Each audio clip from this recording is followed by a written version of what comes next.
तो hello everyone and welcome to this video. इस video में हम करने वाले जो हमारा क्लास 11th फिजिक्स से जो हमारा चैप्टर सेकंड आ जाता है motion in a straight line, काफी इंपॉर्टेंट चैप्टर ये हमारा आ जाता है क्लास 11th फिजिक्स से।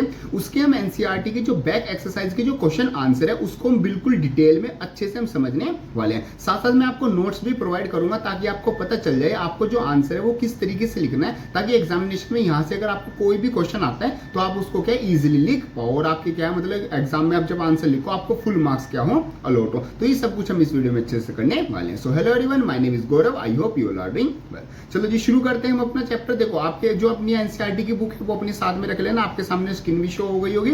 देखो यहाँ पर जो आपका क्वेश्चन फर्स्ट आता है वो आ जाता है In which of the following examples of the motion can a body be considered approximately a point object? Means वो कह रहा है कि ये सब उसने एग्जांपल्स दिए हैं, इनमें से ऐसा कौन से मतलब कि एग्जांपल है जहां पर आप अपनी बॉडी को पॉइंट ऑब्जेक्ट कंसीडर कर सकते हो। देखो सबसे पहले हम कंसेप्ट समझते हैं, पॉइंट ऑब्जेक्ट का कंसेप्ट क्या होता है। देखो पॉइंट ऑब्जेक्ट का मतलब क्या होता है, जो ऑब्जेक्ट है वो कोई कुछ डिस्टेंस को मान लो, जैसे यहाँ पर मैं आपको दिखाता हूँ, जस्ट अ सेकेंड, इसको स्टार्ट कर लेते हैं।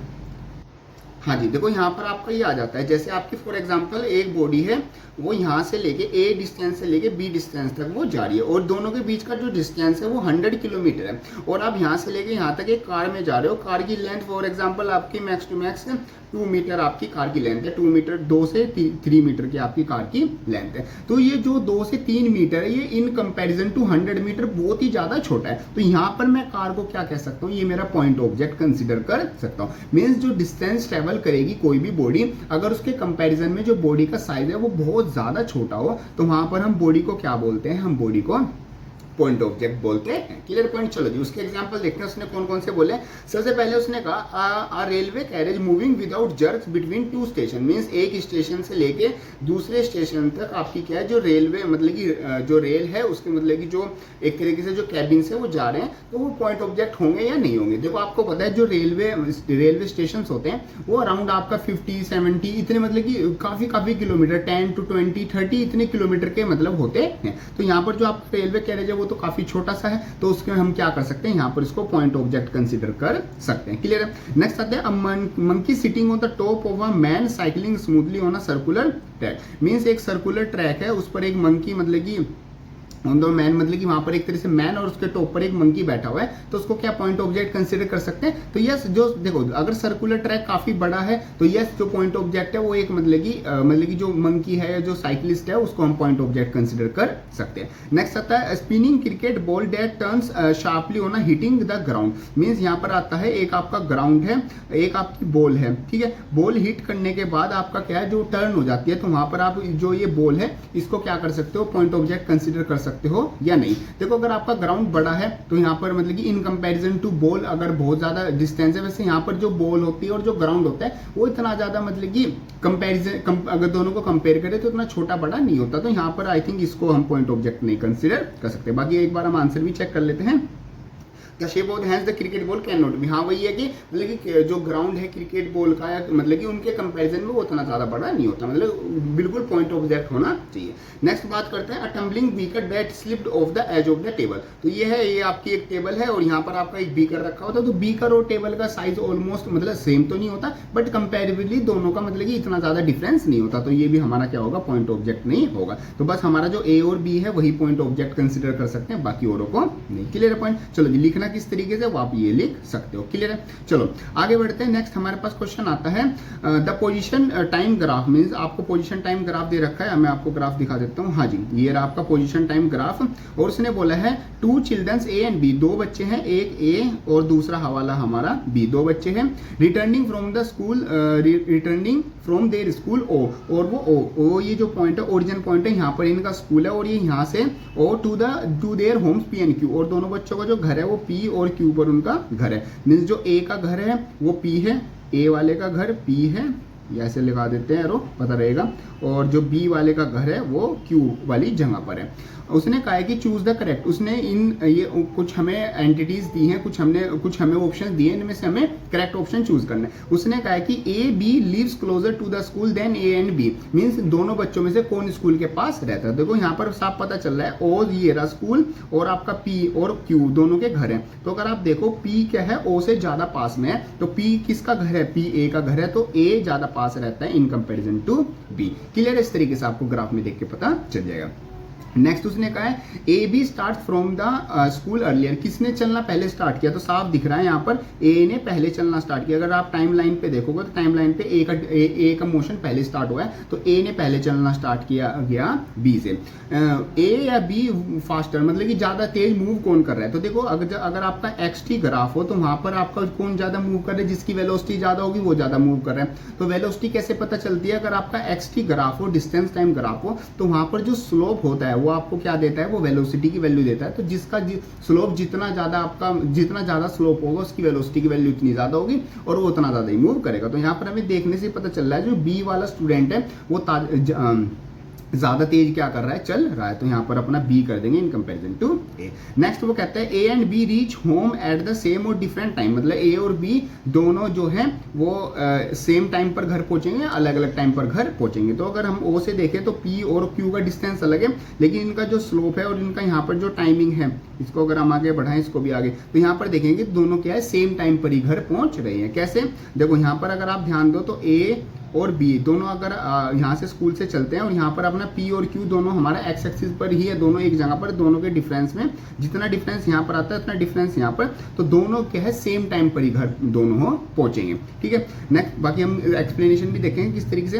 ए and B overtakes P on the road twice, मतलब कि किसने किसको ओवरटेक किया, तो यहाँ पर साफ दिख रहा है बी जो बी है, बी ने ए को ओवरटेक किया, तो बी ने ए को ओवरटेक किया कितनी बार, सिर्फ एक बार क्रॉस हुआ है, तो सिर्फ एक बार ओवरटेक किया है। चलो जी आंसर्स भी देखते हैं। सिंपल वही है, ए पास रहता है और ए ने जल्दी स्टार्ट किया चलना, बी ज्यादा तेज चलता है और ए बी सेम टाइम पर घर पहुंचेंगे और बी ने क्या किया, ओवरटेक किया ए को। और एक्सप्लेनेशन कुछ इस तरीके से आ जाती है, यहाँ पर आप एक्सप्लेनेशन देख सकते हो। अगर आपको किसी की एक्सप्लेनेशन नहीं समझ में आती जो मैंने समझाया, तो आप मैंने यहाँ पर मतलब कि सब कुछ लिखा हुआ भी तो आप वहाँ पर देख सकते हो। बाकी जो चीज़ समझाने की होगी, जहाँ पर हो सकता है कि आपको डाउट आ सकता है, तो वो चीज़ मैं पहले से ही समझा के चलूंगा, मैं ऐसी कोई चीज़ छोड़ के नहीं चलूंगा। जहाँ पर डबल समझाना होगा वहाँ पर मैं थोड़ा मतलब जोर लगा के जान के थोड़ा एक्स्ट्रा समझाऊंगा। जहाँ पर मुझे पता होगा कि बच्चे इतने में समझ जाएंगे तो मैं उतना ही समझाऊंगा। बाकी फिर भी मैं एक्सप्लेनेशन लिख के चल रहा हूँ, अगर फिर भी कोई डाउट आ जाता है तो आप यहाँ पर देख के पढ़ सकते हो, वरना कमेंट बॉक्स में लिख देना, वो चीज़ मैं आपको अलग से एक सेपरेट वीडियो में भी बता दूंगा। चलो जी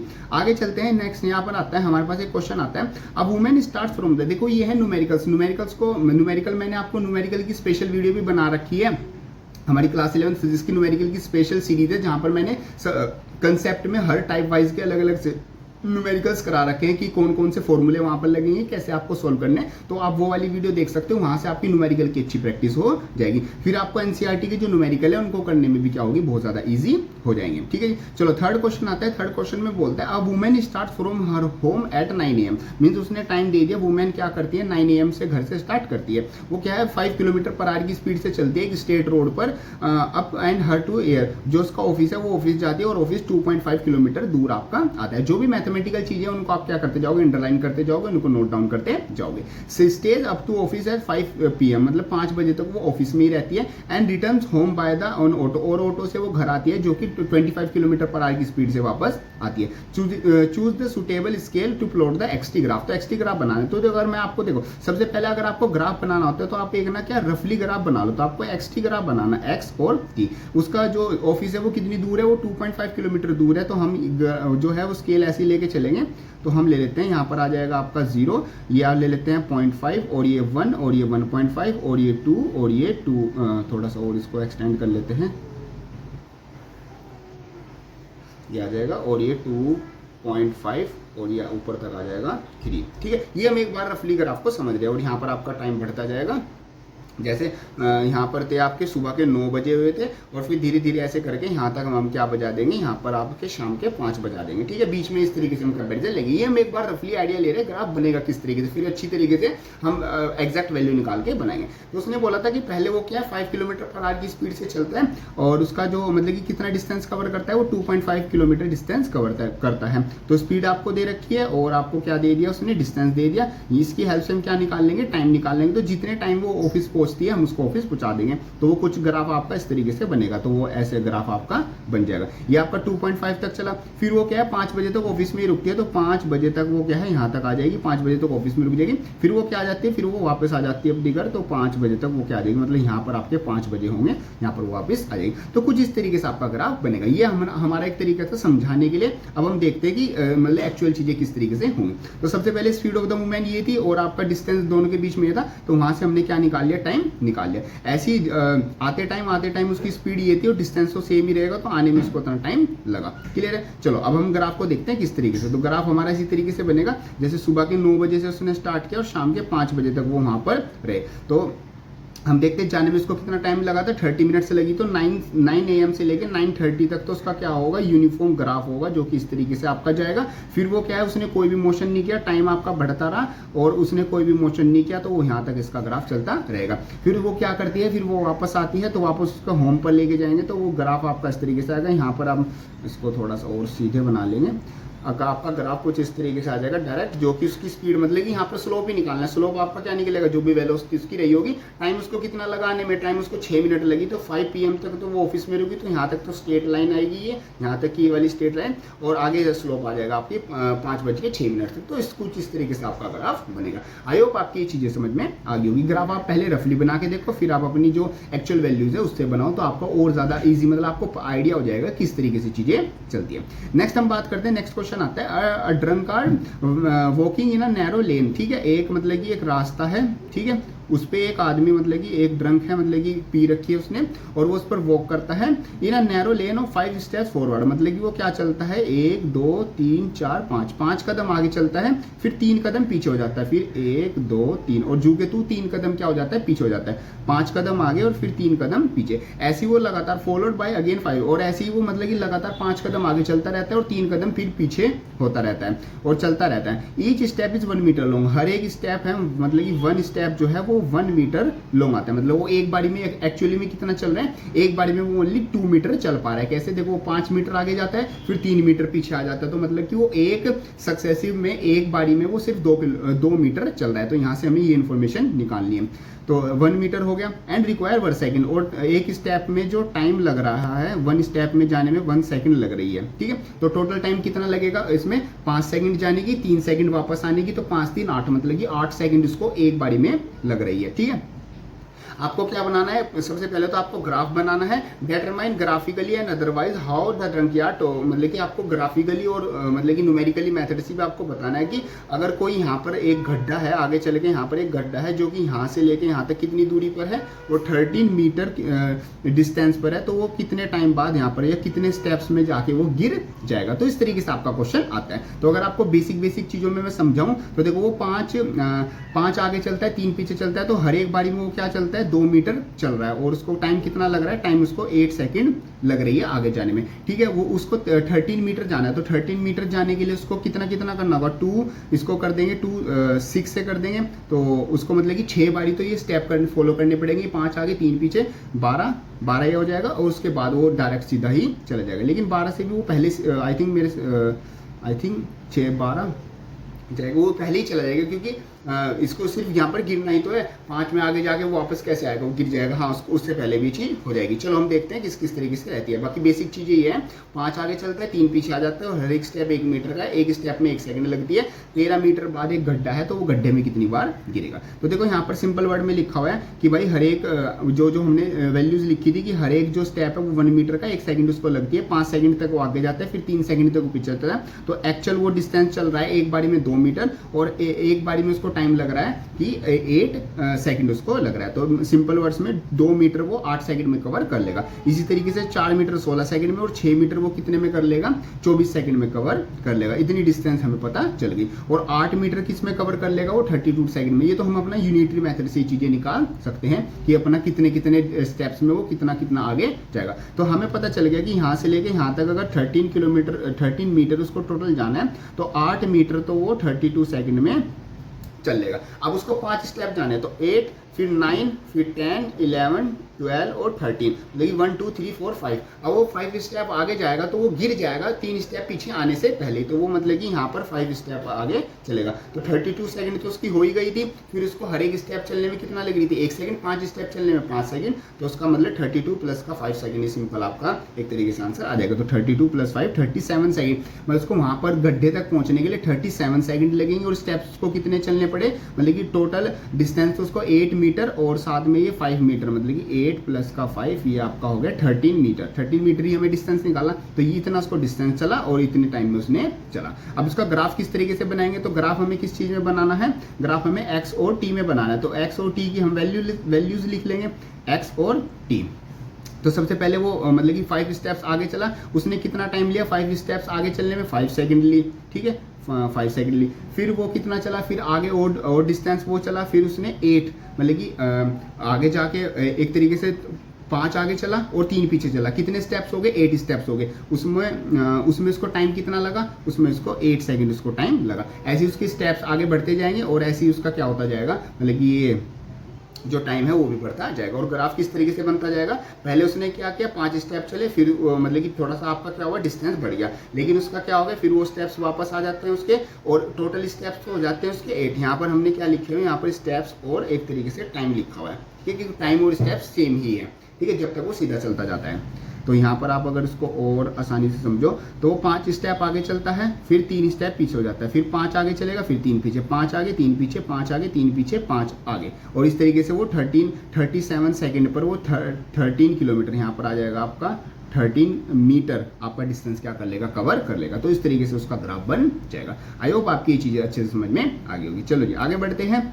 बाकी अगर कहीं पर डाउट आए तो वीडियो को एक बार पीछे से देख लेना, हमें हर एक चीज़ बिल्कुल डिटेल में समझ के चलेंगे, ऐसे नहीं कि ऊपर ऊपर से सब कुछ करा दिया, ठीक है। बाकी करना किस तरीके से वो आपको यहाँ पर ये मिल ही जाएगा। चलो आगे बढ़ते हैं। नेक्स्ट आपका जो क्वेश्चन आता है वो आ जाता है a jet airplane travelling with the speed. एक जेट एयरप्लेन है वो जो कि इतनी स्पीड से चल रहा है। Ejects is products of combustion at the speed, मतलब कि एक जेट एयरवेज है, ठीक है, ये एक एयरवेज, ये कितनी स्पीड से जा रहा है, ये इधर 500 किलोमीटर पर आवर की स्पीड से जा रहा है, और जो इसमें से मतलब कि कंबशन निकल रहा है वो आपका 1500 किलोमीटर पर आवर की स्पीड से निकल रहा है। देखो यहाँ पर अगर आपकी दो चीजें आ जाएं और दो या तो सेम डायरेक्शन में चल रही है या अपोजिट डायरेक्शन में चल रही है, तो वहां पर आप ध्यान रखना हमेशा रिलेटिव वेलोसिटी का कंसेप्ट लगेगा। रिलेटिव वेलोसिटी में क्या होता है, अगर दो चीजें हैं, अगर वो सेम डायरेक्शन में जा रही है तो वो उनकी जो रिलेटिव वेलोसिटी निकलेगी वो उसमें क्या करेंगे, दोनों को माइनस मतलब कि दो एक बड़ी ज्यादा वाली में से कम वाली माइनस कर देंगे, और वो दोनों अगर क्या अपोजिट डायरेक्शन में जा रही तो रिलेटिव वेलोसिटी के लिए उन दोनों वेलोसिटी को क्या कर देंगे, प्लस हम कर देंगे। क्लियर है। चलो आगे हम बात करते हैं what is the speed of the letter with the respect to the observer on the ground. Means अगर एक ग्राउंड पर एक ऑब्जर्वर खड़ा हुआ है तो इसके मतलब कि इसको क्या मतलब कि जो लेटर है, लेटर इसको इनकी स्पीड कितनी शो होगी तो वो हमें बताना है। तो सिंपल लिख लेते हैं। देखो जेट की स्पीड कितनी है 500 kilometre. Relative speed of its product of the combustion with respect to the plane. तो with respect to the plane भाई कितनी होगी, भाई देखो अगर हम इस डायरेक्शन में अपना जो एक्स की वैल्यू है वो पॉजिटिव ले रहे हैं तो ऑटोमेटिकली इस डायरेक्शन में एक्स की वैल्यू क्या हो जाएगी, नेगेटिव हो जाएगी। तो वी स्मोक की जो आपकी वेलोसिटी होगी वो माइनस का 1500 आपकी किलोमीटर पर आवर आपकी होगी, ठीक है। Speed of its product of combustion with respect to ground, तो ग्राउंड के रेस्पेक्ट में हम मान लेते हैं वो वी डैश स्मोक होगी। मींस जो ऑब्जर्वर को शो हो रही होगी वो वी डैश स्मोक होगी जो ऑब्जर्वर को शो होगी, ठीक है। आपकी दोनों चीज relative speed of the product of the combustion with respect to the plane. Plane के रेस्पेक्ट में अगर हम निकालेंगे तो V smoke is equal to हमारा क्या जाएगा, वी डैश स्मोक अपना वी जेट। मतलब हम क्या करेंगे, वी स्मोक ये हमारी क्या है, स्मोक की जो एक्चुअल स्पीड है वो होगी। वी डैश स्मोक हमारा क्या आ गया, वो हमारी उसकी स्पीड होगी जो ऑब्जर्वर को शो हो रही है, और वी जेट हमारा क्या आ गया, जो जेट की स्पीड है। तो इसको सोल्व करके हम अपना यहाँ से वी डैश की वैल्यू निकाल लेंगे जो कि क्या है, एक ऑब्जर्वर को शो होगी कि ऑब्जर्वर नीचे से देखेगा कि ये 1000 किलोमीटर की स्पीड से जा रहा है। ऐसा क्यों होगा, देखो वैसे तो देखो एक्चुअल चीज़ में क्या होती है, अगर दोनों अपोजिट डायरेक्शन में है तो वहाँ पर हमें माइनस करना होता है। यहाँ पर भी हम हाँ माइनस करना होता है, तो सिंपल हमने रिलेटिव स्पीड में माइनस कर दिया। बट यहाँ पर देखो 1000 कैसे आएगा, अगर हम एक उसको फिजिकल वे में समझे तो जैसे हमारा प्लेन इधर जा रहा है, प्लेन इधर 500 किलोमीटर पर आवर की स्पीड से जा रहा है और इसके पीछे जो स्मोक है वो हमारा 1500 किलोमीटर पर आवर की स्पीड है। अगर एक ऑब्जर्वर देखेगा तो उसको तो प्लेन आगे जाता हुआ दिखेगा और जो ये मतलब कि धुआं है या फिर हमारा जो स्मोक है वो पीछे जाता हुआ दिखेगा। तो उन दोनों की रिलेटिव स्पीड में मतलब कि ये ज़्यादा है और ये कम है, तो इसमें से ये माइनस हो गया हमारा 1000 किलोमीटर, उसको क्या दिखेगी 1000 किलोमीटर पर आवर की स्पीड से वो पीछे जाता हुआ दिखेगा, क्योंकि वो तो प्लेन की डायरेक्शन में देखेगा तो उसकी इस तरफ वाला क्या हो जाएगा नेगेटिव डायरेक्शन। तो 1000 किलोमीटर पर आवर स्पीड क्या आ जाएगी, उसकी स्मोक की स्पीड वेलोसिटी आ जाएगी विद रिस्पेक्ट टू ऑब्जर्वर। तो यहाँ पर लिखा the negative sign indicate that the direction of it product of the combustion is opposite to the direction of jet plane, तो वो अपोजिट में उसकी शो होगी। तो इस तरीके से आपका क्वेश्चन आ जाता है। क्लियर है? चलो आगे बात करते हैं। 6 हमारा आता है a moving car along A state highway with the speed, एक कार मूव कर रही है जो कि इतनी स्पीड से चल रही है, boat to stop within a distance, मतलब इसको एकदम ब्रेक लगाए गए और इतने डिस्टेंस में उसको रोक दिया गया। With the retardation of the car assume uniform, मतलब कि रिटार्डेशन जो हुआ वो एज्यूम यूनिफॉर्म करो। How long does it take to car to stop, मतलब कि कार को रुकने में कितना टाइम लगेगा। तो देखो यहाँ पर आपकी जो इनिशियल वेलोसिटी हो गई वो तो आपकी 126 किलोमीटर पर आवर हो गई। ठीक है, आपको डिस्टेंस कितना चलना पड़ा, आपको 200 मीटर आपको चलना पड़ा। ठीक है, यू आपको दे रखा है, एस आपको दे रखा है। फाइनल वेलोसिटी कितनी हो जाएगी, 0 हो जाएगी क्योंकि गाड़ी जाके रुक जाएगी। तो आपके पास यू है, एस है और वी है, तो आप क्या लगा सकते हो, V square is equal to you square plus का 2as डायरेक्ट लगाओगे। वी आपके पास कितना है, वो 0 हो गया। यू आपके पास कितना है, वो 126 किलोमीटर पर आवर है और इसको सबसे पहले उसको 126 किलोमीटर पर आवर को मीटर पर सेकंड में कर लेंगे क्योंकि ये मीटर में दिया हुआ है। तो 126 किलोमीटर पर आवर को मीटर में करने के लिए हम क्या करते हैं, 5/18 से मल्टीप्लाई करेंगे, तो उसको जब सोल्व कर देंगे तो डायरेक्ट हमारे पास 35 मीटर पर सेकेंड आ जाएगा। ये बात तो सिंपल सी है। तो यहाँ पर आ जाएगा 35 का स्क्वायर प्लस का 2 इंटू ए इंटू एस कितना है वो 200 आपका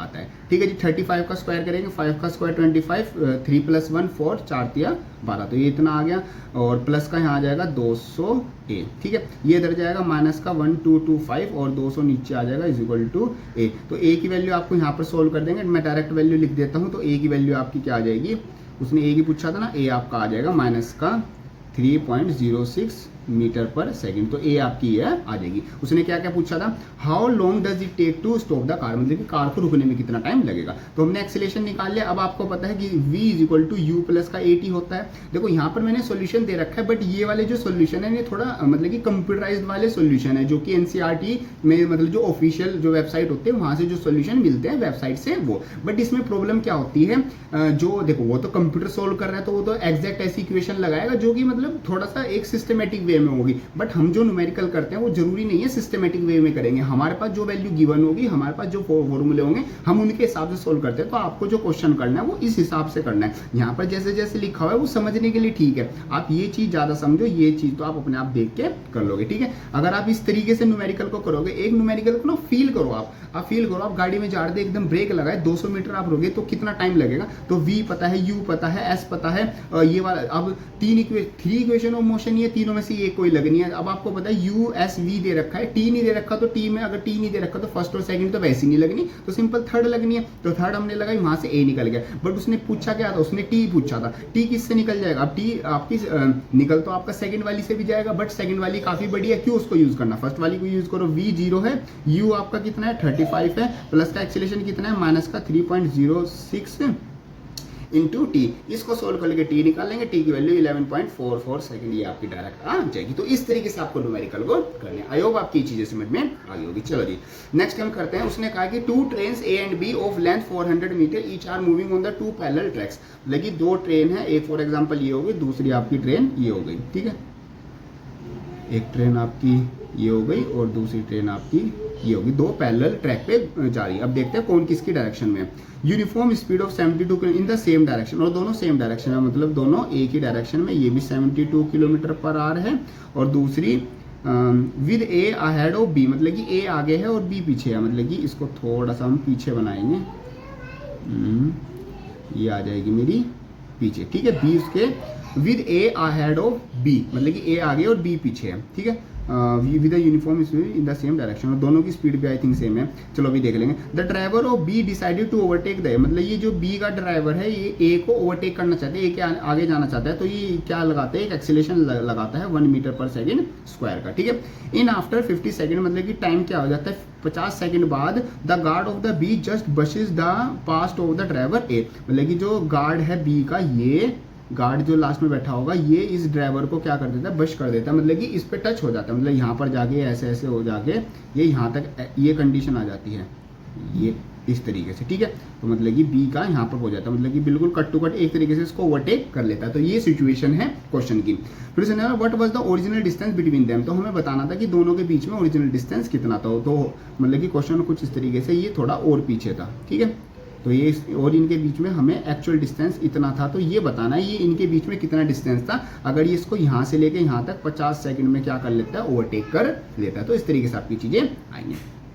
अब देखो किस तरीके से करना है। सबसे पहले ट्रेन ए के लिए इनिशियल वेलोसिटी ये रही, आपका टाइम कितना लगा उसको 50 सेकंड लगी उसको, मतलब कि वहां पर जाने में। तो एक्सीलरेशन फर्स्ट बॉडी का तो यूनिफॉर्म वेलोसिटी से जा रही है, तो एक्सीलरेशन तो उसका 0 हो गया फॉर ट्रेन ए के लिए, क्योंकि ए तो अपना आगे से पहले ही चल रही है। तो हम अपना सेकंड इक्वेशन ऑफ मोशन लगा देते हैं। अब देखो यहाँ पर सेकंड ही क्यों लगाई, देखो हमें क्या पता है, हमें यू पता है, टी पता है, और एक तरीके से हमें डिस्टेंस ही तो निकालना है ना, हमें ये वाला डिस्टेंस निकालना है कि ये कितने, एक तो हमें इसका डिस्टेंस निकालना है कि ये टोटल डिस्टेंस कितना है, तभी हमें पता चलेगा ना कि ये और ये इसको कितना टाइम लगेगा ओवरटेक करने में। तो यहाँ से हम अपना एस की वैल्यू निकाल लेते हैं, जो कि फर्स्ट की आ जाएगी 1000 मीटर, मतलब कि for a second equation of motion S1 distance covered by the ए, मतलब कि जो ट्रेन ए है वो क्या करेगी 1000 मीटर डिस्टेंस ट्रेवल कर लेगी 50 सेकंड में। अब ट्रेन बी के लिए भी डिस्टेंस हम निकाल दे, तो ट्रेन बी की स्पीड ये रही, और ट्रेन बी का एक्सीलरेशन 1 मीटर पर सेकंड स्क्वायर था, और टाइम वो भी 50 सेकंड चलती है। तो वहां से अगर हम डिस्टेंस निकाले तो वो 220 किलोमीटर, मतलब 2250 किलोमीटर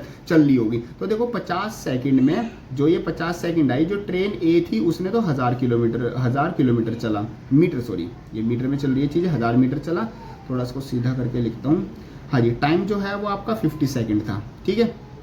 ऊपर ही आ जाओ, यहीं पर ही, यहाँ से आपका और ज़्यादा क्लियर होगा। जो आपका टाइम था वो आपका 50 सेकंड था, ठीक है। यहाँ से लेके ये वाली चीज यहाँ से लेके और यहाँ तक जाने में उसको कितनी लगी, 50 सेकंड लगी। तो इस टाइम पर जो ट्रेन है वो भी तो आगे बढ़ी होगी। तो ट्रेन इस 50 सेकंड में ट्रेन ए ने तो 1000 मीटर डिस्टेंस कवर किया, और ट्रेन बी ने 2250 मीटर कवर किया। तो एक्चुअल उनके बीच में कितना डिस्टेंस रहा होगा, तो इसमें से हम क्या कर देंगे, 2250 में से 1000 माइनस कर देंगे, जो कि आ जाएगा आपका 1250। तो मतलब कि जो दोनों के बीच का जो ओरिजिनल गैप था वो कितना था, वो 1250, मतलब कि 1250 मीटर था। इस तरीके से आपका सिंपल क्वेश्चन आ जाता है। तो क्वेश्चन को आपको फील करना है, आपको देखनी है क्या क्या वैल्यूज दे रखी है और क्या आपको निकालनी है। तो उस तरीके से फील करोगे जब न्यूमेरिकल को, जब आप न्यूमेरिकल को और अच्छे से कर पाओगे, ठीक है जी। आगे बढ़ते हैं, क्वेश्चन 8 आता है, वो कहते हैं ऑन अ 2 लेन रोड, मतलब कि 2 लेन का रोड है, ठीक है। कुछ इस तरीके से आपका रोड आ जाता है, एक ये इधर मान लो जाने का रास्ता है और ये वाला आने का रास्ता है, ठीक है। उसने बोला car is travelling with the speed of this, एक कार है जो कि ट्रेवल कर लिए 36 किलोमीटर पर आवर। फॉर एग्जांपल ये कार ए है, ठीक है, ये कार ए है जो कि इधर जा रही है कितनी, 36 किलोमीटर पर आवर की स्पीड से, ठीक है। सिचुएशन को समझो कैसे कैसे हो रहा है। 2 cars B and C approach car A, 2 कारें हैं बी और सी, ठीक है, और in opposite direction, approach car A in the opposite direction, B और सी आती है, मतलब एक कार इसके पीछे है और एक सामने से आ रही है, ठीक है। अब हमें ये नहीं पता कौन सी बी है कौन सी सी है, चलो अब देख लेंगे, पता चल जाएगा। इन opposite direction with the speed of T, मतलब कि दोनों की जो स्पीड है, इसकी स्पीड इधर होगी और ये इधर से चल रही होगी। इसकी स्पीड है 54 किलोमीटर पर आवर और उसकी भी स्पीड कितनी है, 54 किलोमीटर पर आवर, ठीक है। फिर वो कहता है एट अ सर्टेन इंस्टेंट, मतलब कि कुछ टाइम बाद, when a distance between A B, जो ए से A B is equal to A C. अब हमें देखना पड़ेगा, 2 car B and C approach car A in the opposite direction, ठीक है। फॉर एग्जाम्पल ये हो गई बी, अभी लेके चल लेते हैं, और ये सी। तो वो कह रहा है कि कुछ टाइम बाद जो ए और बी का, मतलब ए से लेके बी तक का डिस्टेंस है और ए से लेके सी तक का डिस्टेंस है, ठीक है, वो दोनों क्या हो जाते हैं, वो इक्वल हो जाते हैं, ठीक है। ऐसी सिचुएशन आ जाती है जैसे कि आप रोड पे चल रहे हो तो पीछे से कोई गाड़ी आ रही है, सामने से भी कोई गाड़ी आ रही है, तो वो दोनों आपसे मतलब जो आप बीच में हो इतनी दूरी पे वो सामने वाली गाड़ी है, उतनी दूरी पे वो जो पीछे वाली गाड़ी है वो आपके आती है। बोथ बीइंग 1 किलोमीटर, और दोनों कितनी दूर है, वो 1 किलोमीटर दूर आती है, ठीक है। B decided to overtake A, B A को देखो हमने सही लिया था, हाँ चलो ठीक है। वैसे पूरा क्वेश्चन पढ़ने के बाद ही हमें पता चला कि इनमें से इन दोनों में से बी कौन सी थी, ठीक है। तो ये वाली मेरी बी थी और ये वाली गाड़ी मेरी ए थी, ठीक है, और ये वाली मेरी क्या आ जाती है, ये वाली मेरी ए गाड़ी आती है, ये ए है, ये मेरी सी है और ये भी, ठीक है। चलो अब आगे देखते हैं। यहाँ पर हमारे नेक्स्ट उसने पूछा कि जो बी है वो डिसाइड करता है ए को ओवरटेक करना बिफोर सी डज, मतलब कि सी ए को क्रॉस ना कर ले उससे पहले बी सोचता है कि मैं पहले से इसको मतलब कि इस रास्ते में ऐसे यहाँ से निकल के इसके आगे पहुंच जाऊँ, ऐसे चला जाऊँ, तो ये सिचुएशन बन रही है। तो what is the minimum acceleration of the B, मतलब कि अब सामने से ये भी आ रही है, ये भी तो चल के आ रही है, तो यहाँ पर इनका एक्सीडेंट ना हो जाए तो बी को कितनी स्पीड बढ़ानी पड़ेगी ताकि वो उसको यहाँ पर ओवरटेक कर ले, तो ये आपकी ऐसी सिचुएशन बनती है। क्लियर। चलो अब क्वेश्चन को समझो, मतलब कि करना कैसे करें। अब आपको पता है वेलोसिटी ऑफ ए इतनी है, बी गाड़ी की इतनी है, सी गाड़ी की इतनी है। फिर हमने क्या किया, दोनों की वेलोसिटी निकाल लो, तो जो सेम डायरेक्शन में चल रही है वो तो माइनस हो जाएंगी और जो अपोजिट डायरेक्शन में चल रही है वो उनकी वेलोसिटी प्लस हो जाएंगी। तो जैसे आपकी बी और ए क्या आती सेम डायरेक्शन में, तो उनकी रिलेटिव वेलोसिटी निकाल ली, ऐसे सी की रेस्पेक्ट में ए की निकाल ली, वो हमारी ये आ गई। क्लियर है। चलो at the certain distance both B and C at the same direction, मतलब कि आपको पता है कुछ टाइम बाद जो बी और सी गाड़ी थी वो ए से इक्वल डिस्टेंस पे थी, जो कि 1 किलोमीटर थी, मतलब कि 1000 मीटर हम मान लेंगे। तो time taken by the car C to cover the 1000, मतलब कि जो कार सी थी, ये वाली जो सी कार है इसको 1000, अब यहाँ से यहाँ तक का डिस्टेंस कितना है, 1000 मीटर है ना, 1 किलोमीटर है, तो सी को कितना टाइम लगेगा कार ए तक जाने के लिए, 40 सेकंड लगेगा। ठीक है। तो एक्सीडेंट ना हो तो उस जो उसके पीछे ये वाली गाड़ी है, देखो इस सी कार को यहाँ तक आने में 40 सेकंड लगेगी, तो इस बी को उस 40 सेकंड से पहले ही इसको क्या करना होगा, ओवरटेक करना होगा। ठीक है, बस ये वाली सिचुएशन आती है। तो hence to avoid the accident car must be the cover same distance in maximum of 40 second, 40 second से पहले उसको ओवरटेक कर लेना होगा। तो हम देख लेते हैं उसको कितना डिस्टेंस, कितनी एक्सीलरेशन से चलना होगा। तो from the second equation of motion minimum acceleration produce by the car P is obtained, हम अपनी इक्वेशन लगाएंगे, एस हमारा कितना है, एस हमारा 1000 है, उसकी इनिशियल स्पीड कितनी है, यू आपकी 5 है, टाइम उसको कितना चाहिए, मिनिमम मतलब मैक्सिमम उसके बाद 40 सेकंड है, तो हम 40 लेके चलेंगे, 40 में वो कवर कर जाएगी। ठीक है, यहाँ से हम अपना ए की वैल्यू निकाल ले तो एक्सीलरेशन आ जाएगा 1 मीटर पर सेकंड, मतलब कि जो आपकी ये बी वाली कार है तो बी वाली कार को यहाँ से 1 मीटर पर सेकंड एक्सीलरेशन बढ़ाना होगा अपनी इतनी, अगर वो हजार मीटर दूर है ए से तो उस टाइम पर उसको 1 मीटर पर सेकंड स्क्वायर एक्सीलरेशन रखना होगा ताकि वो बिना टकराए ए को क्या कर ले, ओवरटेक कर ले और सी से टकराए भी ना। तो इस तरीके से आपका क्वेश्चन आ जाता है। आई होप आपकी ये भी समझ में आ गया होगा। चलो आगे बढ़ते हैं। ठीक है, नेक्स्ट आपका क्वेश्चन आता है two towns A and B are connected with the regular bus service. ठीक है, एक टाउन है, एक टाउन ये रहा, 2 टाउन, एक ए और 2 बी टाउन। ठीक है, ये आपका इस तरीके से आता है। ठीक है, इसको थोड़ा सा टच कर लेते हैं, ये बी। ठीक है, चलो जी, फिर वो कहता है वहाँ पर ए से लेके बी तक मतलब कि टाउन के बीच में बस चलती है और service be the bus service in either direction every T time, मतलब कि हर टी मिनट बाद या तो इधर से बस आएगी या तो इधर से बस आती मिलेगी या फिर इधर से बस आती हुई मिलेगी हर टी टाइम बाद। ठीक है, वो टी कुछ भी हो सकता है, हर 10-20 मिनट बाद बस आती ही जाती रहती है। A man cycling with the speed of, एक मैन है जो कि साइकिल चला रहा है। ठीक है, एक मैन है जो यहाँ पर साइकिल चला रहा है जो कि कितना 20 किलोमीटर पर आवर की स्पीड से जा रहा है in the direction A to B, मतलब कि वो ए से लेके बी की डायरेक्शन में जा रहा है। Notice that bus go past every 18 minutes in the direction of his motion, मतलब कि उसको दिखता है कि हर 18 मिनट बाद क्या होती है, डायरेक्शन ऑफ मोशन, जिस डायरेक्शन में वो जा रहा है उसी डायरेक्शन में क्या जाती है, बस भी जाती है। एंड एवरी 6 मिनट, और हर 6 मिनट बाद उसकी अपोजिट डायरेक्शन में क्या आ जाती है, एक बस आ जाती है हर 6 मिनट बाद। ठीक है, opposite direction. What is the time period T, मतलब कि आपको बताना है कि हर कितने टाइम टी पीरियड बाद आपकी जो है बस सर्विस चल रही है, विद व्हाट स्पीड, और स्पीड भी बतानी है बस की। Do the bus play on the road, do the buses play on the road, मतलब कि बस कितनी स्पीड से चल रही है, एक तो आपको ये बात बतानी है, और जो टी हर टाइम टी पीरियड बाद कितनी स्पीड से वो कितने टाइम बाद वो बसेज आ रही हैं वो आपको बतानी है। चलो आपके सामने क्वेश्चन आ गए, सिचुएशन मैंने आपको समझा दी, अब आप कुछ क्वेश्चन एक बार खुद ट्राई करो तो दे पाएंगे। चलो जी, आई होप आपने ट्राई किया होगा, हो गया तो ठीक है, नहीं हुआ तो कोई दिक्कत नहीं है। पहली बार अगर करते हो, दूसरी बार भी करते हो तो देखो समझ के करोगे तो और ज़्यादा ठीक है। अब मैं समझाऊंगा तो चीज़ों को देखो, जैसे जैसे हम इसमें करेंगे, देख के करेंगे और आधी चीज़ समझेंगे। आप समझने पर ध्यान देना, क्वेश्चन तो सोल्व हो ही जाएगा। क्वेश्चन तो देखो यहाँ पर सोल्यूशन है, आप अगर मेरा भी नहीं समझोगे, स्क्रीनशॉट ले लोगे तो भी पढ़ के आप समझ लोगे। लेकिन जो चीज़ समझाने की होती है कि कहाँ से आप क्या कंसेप्ट निकाल सकते हो, ये तो आपका कंप्यूटराइज आपका आंसर है। अब यहाँ से आपको क्या क्या चीज़ें समझनी है, किस किस तरीके से आपको लिखनी है, क्या क्या आपको चीज़ें नोट रखनी है दिमाग में, वो चीज़ें समझो। तो देखो सबसे पहले वही है कि हम मान लेते हैं जो 20 स्पीड से चल रही है, जो बसेज है वो 20 स्पीड से चल रही है, ठीक है। जो स्पीड की साइकिलिस्ट की स्पीड है वो 20 किलोमीटर पर आ रहा है। अब देखो एक बार साइकिलिस्ट मतलब कि साइकिलिस्ट इधर जा रहा है तो एक बार बस इसके अपोजिट में जाएगी और एक बार बस इसके साइड में भी जाएगी। तो यहाँ पर अगर आपको मैंने बताया था, जब भी आपकी क्या हो, अपोजिट डायरेक्शन में मोशन हो या सेम डायरेक्शन में मोशन हो, वहां पर हमेशा रिलेटिव वेलोसिटी का कंसेप्ट लगता है। तो यहाँ पर हम वही निकाल लेंगे, रिलेटिव वेलोसिटी निकाल लेंगे अगर वो डायरेक्शन ऑफ मोशन में चलाओ। अगर दोनों सेम डायरेक्शन में तो क्या हो जाता है, माइनस हो जाता है। तो हमारे पास ये आ गई रिलेटिव वेलोसिटी आ गई बस moving in the direction of cycle में, दोनों सेम डायरेक्शन में मूव कर रहे हैं, ठीक है। The bus went past cyclist every 18 minutes, अगर वो सेम डायरेक्शन में तो हर 18 मिनट में वो क्या कर रही है, उसको क्रॉस कर रही है।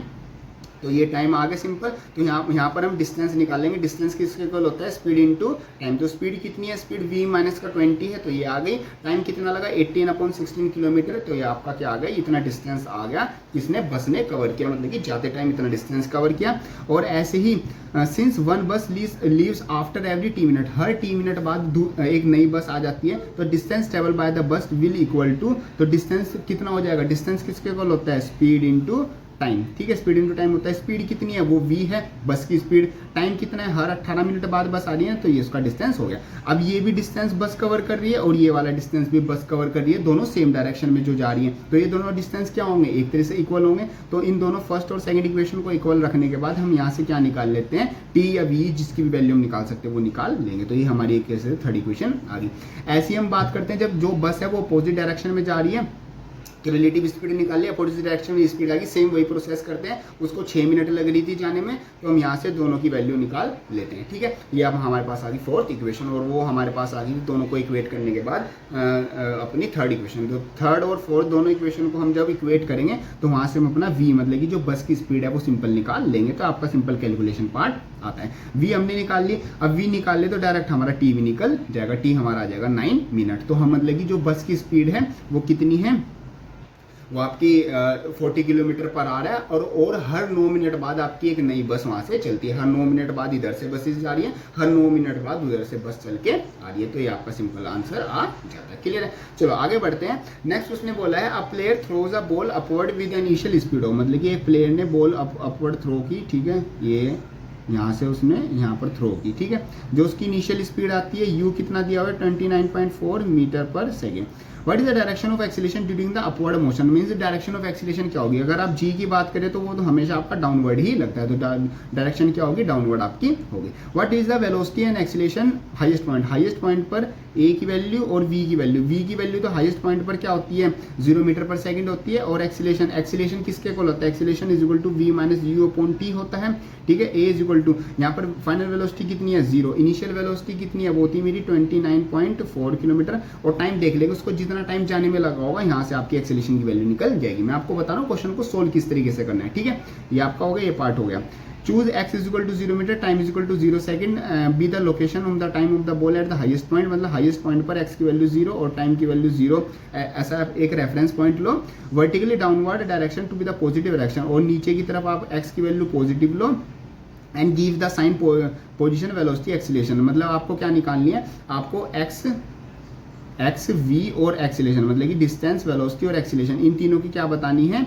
जब बॉल अपवर्ड डायरेक्शन और डाउनवर्ड डायरेक्शन में जा रही थी, इन तीनों की आपको वैल्यू बतानी है, पॉजिटिव होगी, नेगेटिव होगी या जीरो, मतलब कि पॉजिटिव होगी या नेगेटिव होगी।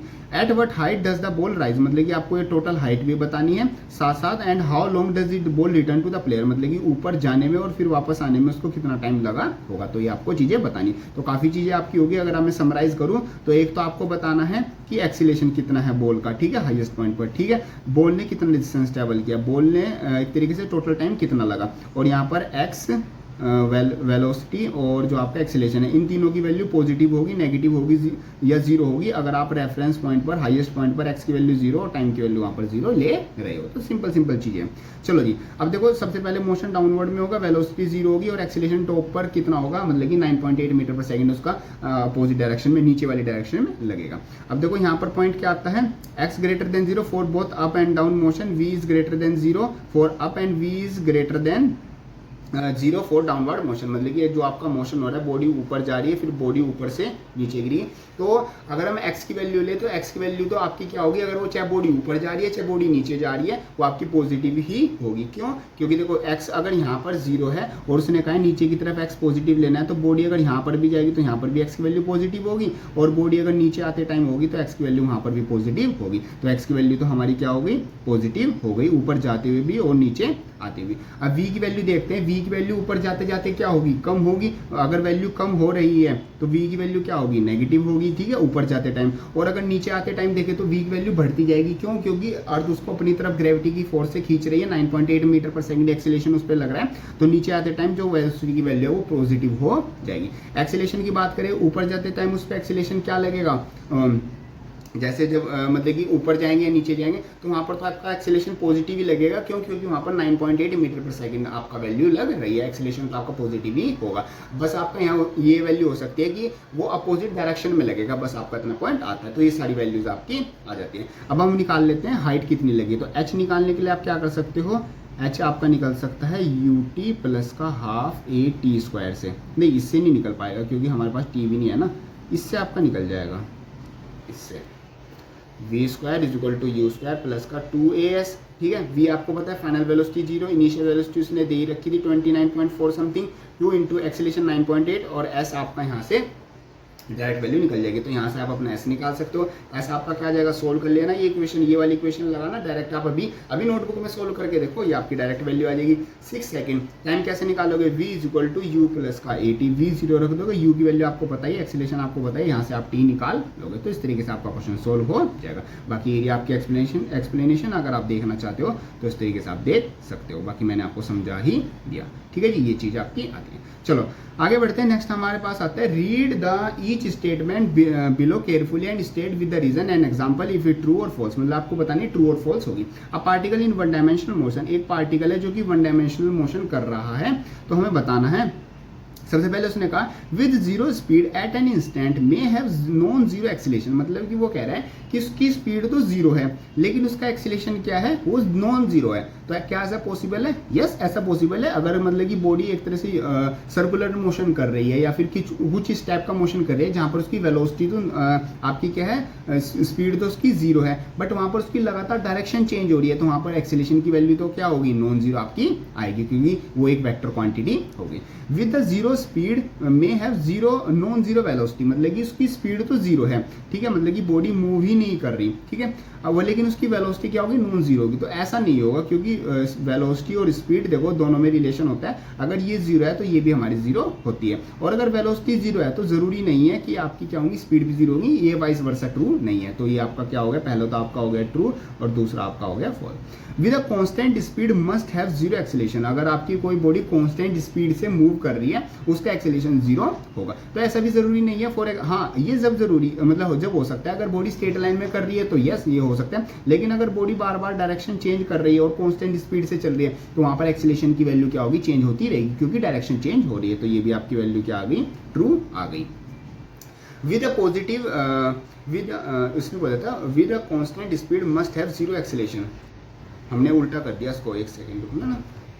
उसने पूछा था विद एक बॉडी की कांस्टेंट स्पीड है तो मस्ट है उसका जीरो एक्सेलेरेशन होगा, जीरो एक्सेलेरेशन होगा। तो यहाँ पर केस वही बनेगा, ऐसा नहीं बन सकता ये जाके, क्योंकि इसकी कांस्टेंट स्पीड नहीं होगी, यहाँ पर स्ट्रेट लाइन वाला मोशन ही बनेगा। तो यहाँ पर उसकी अगर कांस्टेंट स्पीड है तो वहाँ पर आपका एक्सेलेरेशन क्या होगा, जीरो ही होगा, ठीक है जी। ये आपका क्या आ जाता है, ट्रू आता है।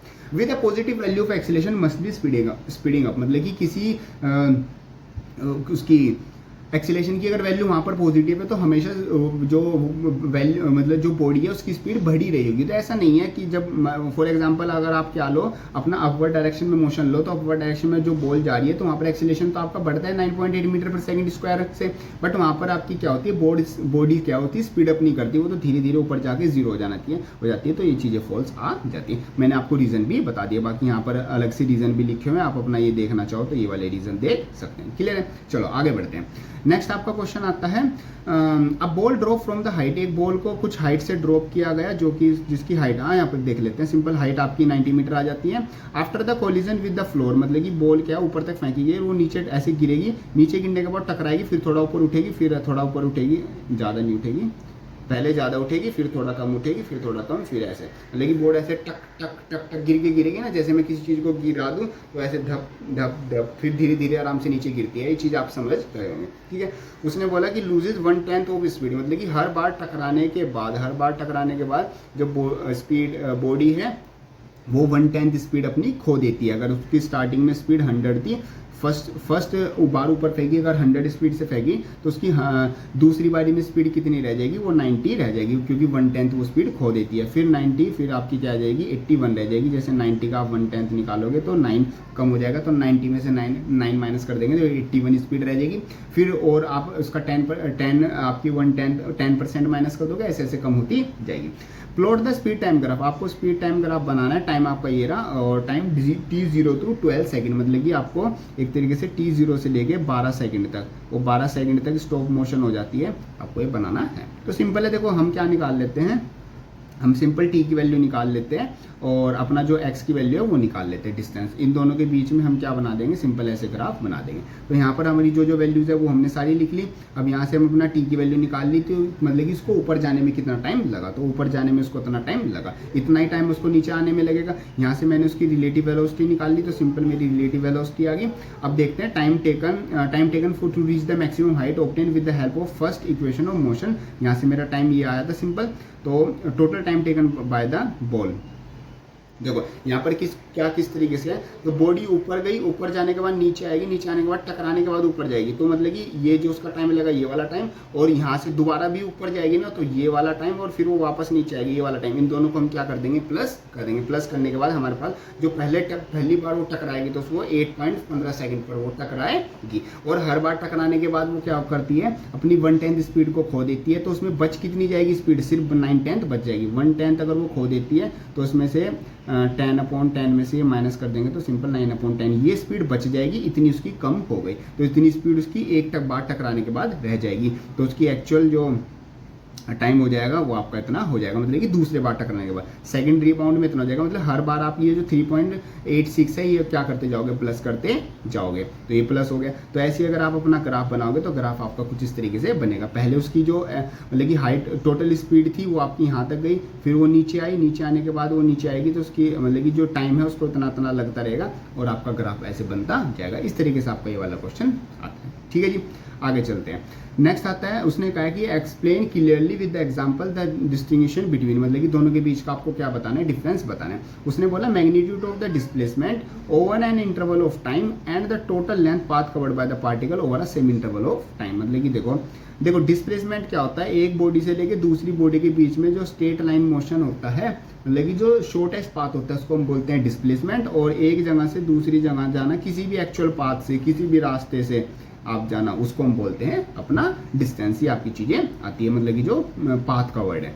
Magnitude of average velocity of a interval of time, the average speed over the same interval. ठीक है, ये हम बताना है। तो एवरेज वेलोसिटी क्या होती है, एवरेज वेलोसिटी आपकी होती है displacement, total displacement upon total time, और जो एवरेज स्पीड होती है वो आपकी क्या होती है, total distance upon total time. ठीक है, फिर उसने बोला show that A and B that has the second quantities either greater or equal to first, मतलब कि जो वेलोसिटी होती है, वेलोसिटी और speed show that A and B that the second quantity is either greater than or equal to first. Second quantity मेरी क्या थी, speed, मतलब कि जो स्पीड है या तो वो ज़्यादा होगी या इक्वल हो सकती है। तो आपको पता है कि जो आपका डिस्प्लेसमेंट है वो तो शॉर्टेज डिस्टेंस होता है, तो वो कभी भी डिस्टेंस से आपका क्या होगा, ज़्यादा नहीं होगा। तो अगर डिस्टेंस से ज़्यादा नहीं है तो स्पीड भी कभी क्या होगी, मतलब जो वेलोसिटी है वो स्पीड से कभी ज़्यादा नहीं होगी, या तो इक्वल हो सकती है या फिर उससे कम हो सकती है। तो सिंपल से आपकी चीज़ें आ जाती है। चलो जी, आप इस तरीके से इसको लिख सकते हो। ठीक है जी, चलो हम आगे बढ़ते हैं। चलो नेक्स्ट आपका आता है a man walking on a state road from his home to a market. मतलब कि एक आदमी एक जगह से दूसरी जगह पर जा रहा है जो कि 2.5 किलोमीटर दूर है, 2.5 किलोमीटर, उसकी स्पीड है 5 किलोमीटर पर our. Finding a market close, और वो मार्केट क्लोज देखता है, मतलब कि वो अपने होम से मार्केट जाता है। ठीक है, वो पहले थोड़ा सा और अच्छे से बनाएंगे, यहाँ पर बनाते हैं इस चीज़ को। ठीक है, हाँ, तो यहाँ से लेके वो यहाँ तक की उसकी मार्केट है। ठीक है, ये होम हो गया, ये मार्केट हो गया। पहले वो अपना होम से मार्केट गया जो कि 2.5 किलोमीटर दूर थी, और उसको जाने में वो जाने की स्पीड थी उसकी 5 किलोमीटर पर आवर। फिर वो क्या करता है, फिर देखता है मार्केट क्लोज है, तो वो वापस आ जाता है भाग के 7.5, वो भाग के थोड़ा जल्दी आता है 7.5 किलोमीटर पर आवर। जब उसको दिखता है मार्केट बंद है, सामान नहीं मिला, खाने पीने की चीज़ें मिली, चलो भागो घर, तो वो भाग के घर आ जाता है। What is the magnitude of average velocity, average velocity का मैग्नीट्यूड निकालना है। तो देखो, आपको जाने की स्पीड पता है, आने की स्पीड पता है, और आपको टोटल आपका क्या पता है, डिस्प्लेसमेंट पता है। तो आप क्या आप लगा दोगे, आप डायरेक्ट फॉर्मूला लगा दोगे। उसने और कुछ भी पूछा है क्या, हाँ उसने एवरेज स्पीड भी पूछी हुई है, उसने थोड़ी सी और एक्स्ट्रा चीज़ें दी, मैंने यहीं तक पढ़ा, आगे भी है। Average speed of the man over the interval of time 0 to 30 minute, 0 to 50 minute and 0 to 40 minute. मतलब कि उसने टाइम स्टैम्प्स में पूछा हुआ है कि उस टाइम में एवरेज स्पीड और एवरेज वेलोसिटी कितनी होगी। ठीक है, देखो बड़ा सिंपल क्वेश्चन है। देखो यहाँ से लेके यहाँ तक जाने में उसको जो टोटल टाइम लगा, यहाँ से लेके यहाँ तक जाने में उसको टोटल टाइम कितना लगेगा, जाने का टाइम। देखो टाइम इज इक्वल टू क्या होता है, डिस्टेंस अपॉन स्पीड। डिस्टेंस कितना था, 2.5 किलोमीटर, जाने की स्पीड थी आपकी 5 किलोमीटर, और 0 और 1/2 मतलब हाफ आवर यानी 30 मिनट। तो जाने में उसको कितनी लगी होगी, 30 मिनट लगी होगी। ऐसे ही T1 जाने का टाइम, T2 आने का टाइम, आने का टाइम भी डिस्टेंस अपॉन स्पीड। डिस्टेंस कितना है, वो तो 2.5 ही है, और ये आगे 7.5, एक पॉइंट से पॉइंट हट जाएगा, 25 1/3। ठीक है, तो आने में उसको कितनी लगी, 20 मिनट्स लगी। ठीक है, तो जाने का टाइम 30 मिनट, आने का टाइम 20 मिनट, टोटल टाइम कितना हो गया, 50 मिनट। ठीक है, तो जाने की उसको लगी 30 मिनट और आने की उसको लगी 20 मिनट। ठीक है, टोटल टाइम वो 50 मिनट तक उसने मोशन किया। तो हमें बताना है उस 50 मिनट में जीरो से लेके स्टार्टिंग की 0 से लेके 30 मिनट तक उसकी एवरेज स्पीड और वेलोसिटी कितनी रही, और 0 से लेके 50 मतलब टोटल ये 0 से लेके 50 वाले केस में आपको जाने से होम से लेके मार्केट और मार्केट से लेके होम तक की एवरेज वेलोसिटी, ये तो सबसे सिंपल वाली है, निकल जाएगी सेकंड वाला। और थर्ड में आपको बताएं 0 से लेके 40 मतलब कि वो 10 मिनट पहले ये छोड़ के यहाँ तक वो पहुँच गया, तो यहाँ तक उसकी क्या एवरेज वेलोसिटी और स्पीड रही होगी। तो आई थिंक आपकी क्वेश्चन समझ में आ गया होगा। देखो क्वेश्चन, एक सेकेंड, अगर आपकी क्वेश्चन समझ में आ गया फिर तो आप इसको आराम से कर भी लोगे। तो हमने जाने का टाइम निकाल लिया, आने का टाइम निकाल लिया, टोटल टाइम 50 लगा, एवरेज वेलोसिटी उसकी ये आ गई, और एवरेज स्पीड आपकी उसकी ये आ गई। ठीक है, हमने नॉर्मल वैल्यू निकाल ली। अब हम बात करते हैं टाइम को हमने आर में कन्वर्ट कर लिया, और देखो नेट डिस्प्लेसमेंट कितना हो गया, नेट डिस्प्लेसमेंट मतलब वो जाएगा और फिर मतलब मार्केट तक जाएगा और वापस अपने घर आ जाएगा, तो नेट डिस्प्लेसमेंट वहाँ पर 0 हो गया। टोटल डिस्टेंस उसने कितना कवर किया, 5 किलोमीटर। तो एवरेज वेलोसिटी क्या होगी, डिस्प्लेसमेंट अपॉन टाइम, तो टाइम क्या आ गया उसका 0 आ गया। एवरेज स्पीड तो आपको पता है total distance upon total time, तो टोटल डिस्टेंस जाने और आने का 5 किलोमीटर था, टाइम आपको 5.6 लगा, तो एवरेज आपकी जो स्पीड है वो आपकी इतनी आ गई, हमने वैल्यूज निकाल ली। अब speed of the man 7.5 kilometre पर आवर थी, डिस्टेंस इन फर्स्ट 30 सेकेंड। अब हम निकाल लें 0 से लेके उसने 30 मिनट तक, ये हमने वैल्यू निकाल ली। ये तो थी उसका टोटल मोशन, उसने वो घर से गया मार्केट गया, तो उसमें उसकी एवरेज वेलोसिटी और एवरेज स्पीड कितनी आ गई। अब हम बात करते हैं यहाँ से लेके, यहाँ से शुरू होता है मेरा 0 से लेके 30 मिनट। उसने स्टार्टिंग में ये पूछा था ना कि 0 से 30 मिनट का क्या मोशन होगा, तो मैं पहले मेरे को देखना होगा उसने 30 मिनट में कितना डिस्टेंस ट्रैवल किया। वहाँ से टाइम मेरे को पता ही है, डिस्टेंस अगर डिस्टेंस और डिस्प्लेसमेंट पता चल गया तो वहाँ पर मैं सारी चीज़ें निकाल लूँगा। तो देखो distance travel by the man in next 20 minute, next 10 minute, तो 10 मिनट में वो कितना डिस्टेंस ट्रैवल करेगा। भाई देखो 20 मिनट लग रही थी ना उसको जाने में, डिस्टेंस ट्रेवल इन 30 मिनट, हाँ 30 मिनट में उसने इतना ट्रैवल कर लिया, हम 10 मिनट में देख लेंगे वो कितना ट्रैवल करेगा। तो 10 मिनट में स्पीड इज इक्वल टू क्या होता है, मतलब कि distance is equal to speed into time हमने कर लिया, तो वो 10 मिनट में इतना डिस्टेंस ट्रैवल करेगा। तो नेट डिस्प्लेसमेंट हमारा ये आ गया, टोटल डिस्टेंस कवर्ड हमारा ये आ गया। क्लियर है। तो ऐसे हम यहाँ पर एवरेज वेलोसिटी और एवरेज स्पीड निकाल देंगे। ये क्लियर है। चलो ये आपकी चीज़ें आती है। हाँ जी, मतलब कि इसको मतलब हुआ कैसे कैसे, देखो 0 से लेके 30 मिनट, 0 से लेके 30 मिनट तक मतलब कि वो सिर्फ गया था। तो जाने जाने का हम डिस्टेंस और डिस्प्लेसमेंट करेंगे, तो यहाँ से तो मेरा हो गया ये मेरा पास हो गया जाने का, मतलब कि एक तरह से जाने में उसने कितना टाइम लगाया। तो 0 से लेके 30 मिनट, 0 से लेके 30 मिनट तो हो गया उसका एक तरह से जाने का डिस्टेंस। तो उसकी तो एवरेज वेलोसिटी और स्पीड कैसे निकल जाएगी भाई, डिस्टेंस कितना है, डिस्टेंस उसने जाने में कितना किया 2.5 किलोमीटर, डिस्प्लेसमेंट भी 2.5 किलोमीटर, और आने जाने का आपको टाइम पता है, ये आप निकाल लोगे। फिर 0 से 50 निकाला, तो 0 से 50 मतलब कि 30 मिनट जाने में लगी, 20 मिनट आने में लगी, मतलब कि टोटल वो पूछ रहा है टोटल मोशन का। तो टोटल मोशन का आप कैसे निकालोगे भाई, टोटल डिस्टेंस कितना है, टोटल ये आपका ये वाला, उसमें ये वाला केस लगा था। ठीक है, ये आपका टोटल मोशन वाला था जो कि 0 से लेके 50 मिनट तक का था। ठीक है, टोटल डिस्टेंस उसने कितना ट्रेवल किया होगा, 2 जाने का, 2.5 आने का, तो मतलब कि 5, और टोटल डिस्प्लेसमेंट कितनी हुई होगी भाई, वहाँ से गए वहीं तक आ गए तो 0, और टाइम आपको पता है कितना लगा जाने में, 50 मिनट दोनों का, तो ये आप अपने निकाल लोगे। फिर थर्ड केस में उसने पूछा था, ये वाला 30 वाला नहीं है, ये वाला उसने पूछा था 0 से 40 मिनट। तो देखो हमें पता है यहाँ से, देखो हमें पता है यहाँ से यहाँ तक जाने में उसको 30 मिनट लग रही थी। ठीक है, फिर वापस आने में उसको 20 मिनट लग रही थी। तो 20 मिनट में वो पूरा यहाँ तक आ रहा था, तो 10 मिनट में वो आधे तक ही पहुँच पाएगा। तो जाने का 2.5 हो गया, और आने का आधा रास्ता, तो यहाँ तक का रास्ता, यहाँ तक का मैंने डिस्टेंस निकाल लिया जो कि 1.25 किलोमीटर आया इस तरीके से। तो डिस्टेंस मेरे को पता चल गया। और डिस्प्लेसमेंट कितना हुआ होगा, डिस्प्लेसमेंट तो भाई उसका यहाँ से लेके हम यहाँ तक ही मेजर करेंगे ना, तो वो कितना बच जाएगा, 2.5 में से 1.25 माइनस कर देंगे, वो वैल्यू आ जाएगी जो कि 3, टोटल तो आ जाएगा 3.75, और ये आ जाएगा 1.25, तो ये वैल्यू आ जाएंगी। इस तरीके से हम इसको सोल्व कर देंगे। क्लियर है। चलो आगे बढ़ते हैं। नेक्स्ट आपका क्वेश्चन आता है, in exercise 3.14 we have carefully distinguish average speed and average velocity का हमने कवर कर लिया था। उसने पूछा no decision is necessary consider speed. उसने कहा था instantaneous speed is always equal to the magnitude of instantaneous, मतलब कि देखो वैसे तो जो एवरेज वेलोसिटी और एवरेज स्पीड होता है उनमें काफ़ी डिफरेंस होता है। हमेशा जो एवरेज स्पीड होती है उसकी वैल्यू एवरेज वेलोसिटी से ज़्यादा या इक्वली ही होती है, बट जो इंस्टेंटेनियस स्पीड होती है उसकी वैल्यू क्या होती है, वो सेम ही हो जाती है कई बार, और मतलब कि दोनों की वैल्यूज इक्वली हमेशा इक्वल ही होती है। तो ऐसा क्यों होता है, क्योंकि ऐसा इसलिए होता है कि हम बहुत ही शॉर्ट डिस्टेंस और बहुत ही शॉर्ट टाइम के लिए दोनों चीज़ों को, इंस्टेंटेनियस जो चीज़ें होती हैं स्पीड हो चाहे वेलोसिटी हो, वो बहुत शॉर्ट और बहुत शॉर्ट डिस्टेंस और बहुत शॉर्ट टाइम के लिए लेते हैं। तो उस टाइम में हम कंसिडर ऑटोमेटिकली ये हो जाता है कि जो मोशन होगा वो स्ट्रेट लाइन में ही होगा, और अगर मोशन स्ट्रेट लाइन में हो रहा है तो वहाँ पर स्पीड और वेलोसिटी दोनों सेम ही होती है। ये आपका इसका आंसर आ जाता है। क्लियर। चलो सोल्यूशन आप ऐसे देख सकते हो। उसने बोला लुक एट द ग्राफ, आपको ग्राफ दिए हुए हैं A to D, आपको 4 ग्राफ दिए हुए हैं। ठीक है, इस तरीके से बीच में बहुत गैप दे दिया उसने, A B C। आपको बताना है which of the following can not be possible represent one dimensional motion, मतलब जो वन डायमेंशनल मोशन नहीं शो कर रहा। तो वन डायमेंशनल मोशन जो शो करेगा तो सिंपल वो क्या करेगा, वो आपके लेकिन उसमें टाइम क्या पॉजिटिव में बढ़ता जाएगा। तो ये तो आपका है ही नहीं सिंपल। बी वाले में टाइम नेगेटिव जा रहा है, ये नहीं है। सी वाला भी नहीं है।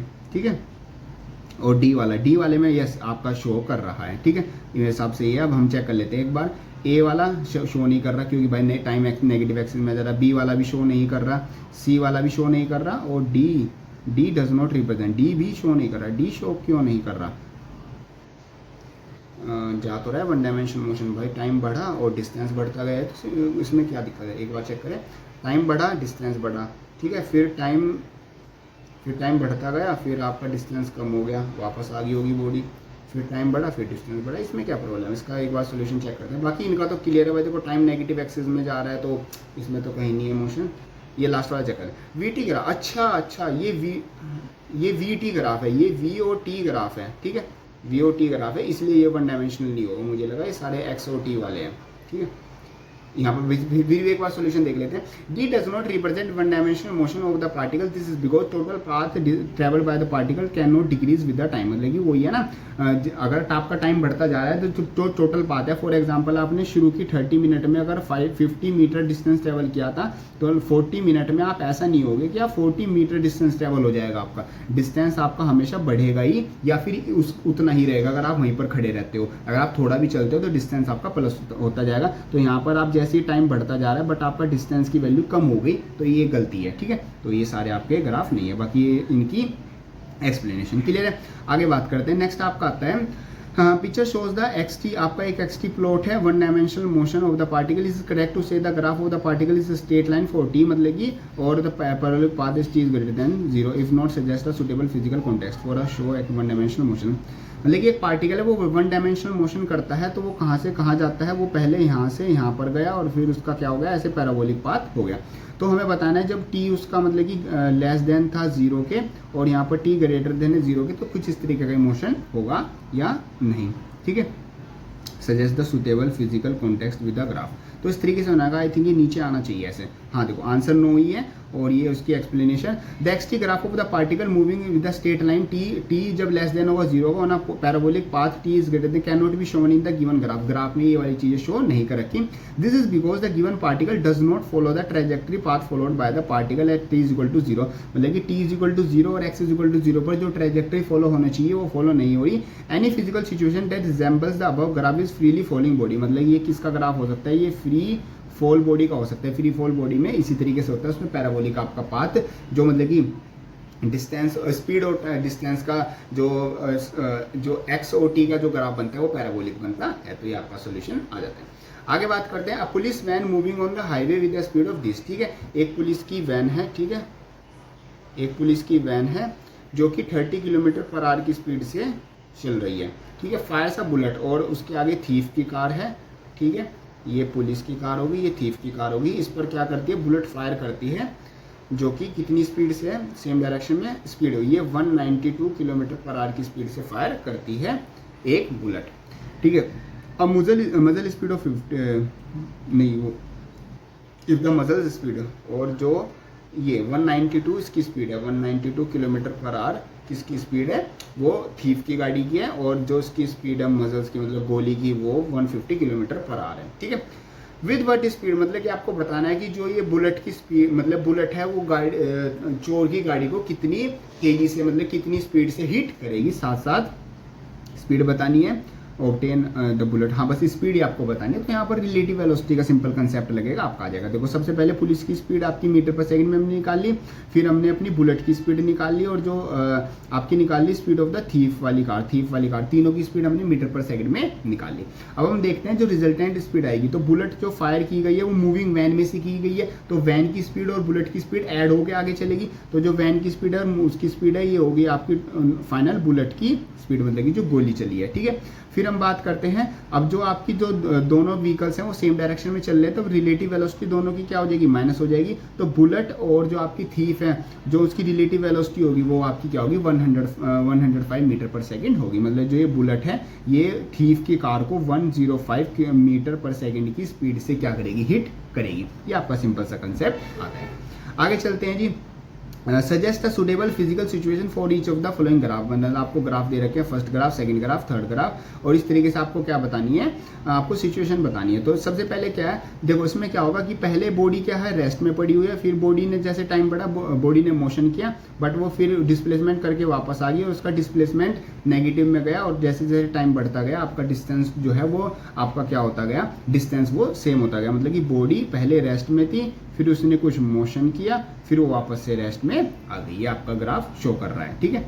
नेक्स्ट यहाँ पर क्या शो कर रहा है, यहाँ पर बाउंसिंग शो कर रहा है, देखने से पता चल रहा है यहाँ पर बाउंसिंग, एक बॉडी बाउंस हुई, फिर वापस से उसकी डिस्टेंस वेलोसिटी बढ़ गई, फिर कम बढ़ी, फिर कम, फिर बढ़ गई, ऐसे हो गई, ठीक है। नेक्स्ट आपका ग्राफ सी आपका ग्राफ आता है। सी ग्राफ में इन दोनों के आप एक्सप्लेनेशन भी देख सकते हो, यहाँ पर ये चीज़ों के एक्सप्लेनेशन दे रखे, ठीक है।